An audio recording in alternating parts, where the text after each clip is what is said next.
A Biblical Approach to Evidences for God, Jesus, and the Bible, Part 8. Some Possible Ulterior Motives for Testifying. Related to the last point is the possibility that witnesses may give untrue testimony if they expect some personal gain or benefit. Such ulterior motives make the testimony doubtful at best. Matthew 28:11-15.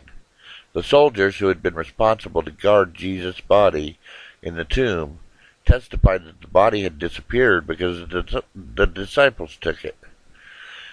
As was often done, note Acts 12:19. So their testimony is worthless because they had obvious ulterior motives.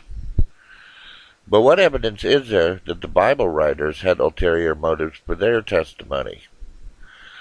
Bible writers often gave testimony that contradicted their own expectations. Personal exaltation. See Mark 9:33-36, Luke 9:46-48, 22:24-26. As already discussed during Jesus' lifetime, the apostles anticipated great personal glory and exaltation when Jesus came into his kingdom. But by the time they actually began preaching Jesus' resurrection, they had humbled themselves to realize this would never happen. Originally, the disciples believed Jesus would establish a great earthly civil government in which he would defeat his enemies, reign as king, and raise the nation of Israel to worldwide prominence, such as it had occurred under David's reign. Instead, they ended up preaching that Jesus came to establish a spiritual kingdom, the church, which exists to help people worship and serve God so they can have eternal life. Failure to understand the need for Jesus to die. See Matthew 16:21-23.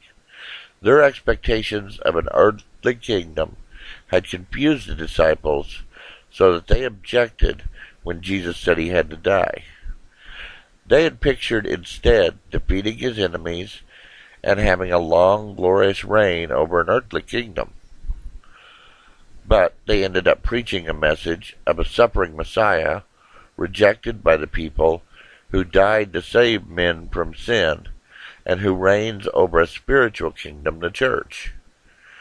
If the apostles had acted on the basis of false motives, they would have preached anything but what they actually ended up preaching. What they preached was a thorough contradiction to all their personal desires. How could they possibly have ulterior motives for preaching what they did? All their motives would have led them to believe and preach just the opposite. Opponents gave testimony contrary to their own desires.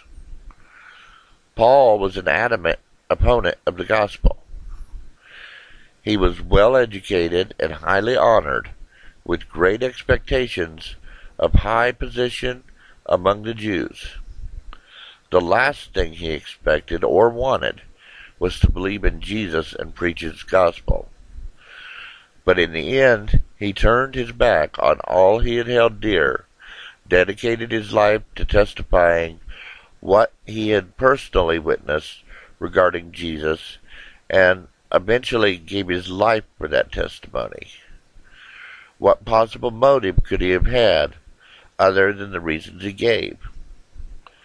He sincerely believed that he had actually seen Jesus Christ alive. As we proceed, we'll learn about men who never accepted the gospel. Yet their words or deeds fulfilled clear Bible prophecies. We'll read of Jesus' enemies who admitted his miracles and give testimony that helps confirm his resurrection. Surely such men didn't have ulterior motives for giving such testimony. All of their motives would have led them to do the opposite. Whether friends or enemies of the gospel, Had the witnesses followed natural inclinations, they would have testified against the gospel. When instead they testify for the gospel, there can be no possible grounds for rejecting them as unreliable witnesses. End of part 8.